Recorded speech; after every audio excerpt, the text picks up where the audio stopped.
नमस्कार मित्रांनो, आज आपण सावित्रीबाई फुले यांचे सुंदर भाषण पाहूया.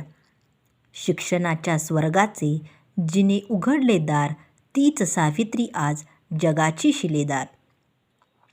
शिक्षणाच्या स्वर्गाचे जिने उघडले दार, तीच सावित्री आज जगाची शिलेदार.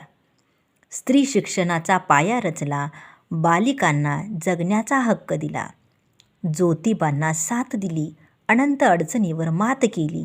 ज्यांनी क्रांतिज्योत पेटवली, अशा सावित्रीबाईंना मुजरा करूनच मी माझ्या भाषणाला सुरुवात करते.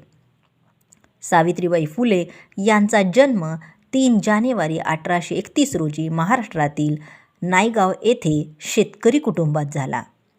सावित्रीबाईंच्या वडिलांचे नाव खंडोजी नेवसे आणि आईचे नाव लक्ष्मीबाई होते. त्या भारताच्या पहिल्या महिला शिक्षिका होत्या. मुलींना शिकवणे, त्यांना त्यांच्या पायावर उभे करणे हेच सावित्रीबाईंच्या जीवनाचे एकमेव ध्येय होते. वयाच्या 9व्या वर्षी त्यांचा विवाह महात्मा ज्योतिबा फुले यांच्याशी झाला. 1 जानेवारी 1848 रोजी पुण्यात त्यांनी मुलींसाठी पहिली शाळा सुरू केली. सुरुवातीला लोक त्यांना खूप हिणवायचे, अंगावर घाण, शेण फेकायचे. परंतु सावित्रीबाई डगमगल्या नाहीत.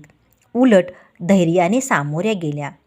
स्त्री जातीला ज्ञान देऊनी साक्षर केल्या भगिनी, असे तिचे वरदान, अशी सावित्री महान. अशा या महान सावित्रीबाईंना माझे कोटी कोटी प्रणाम. धन्यवाद. जय हिंद, जय महाराष्ट्र.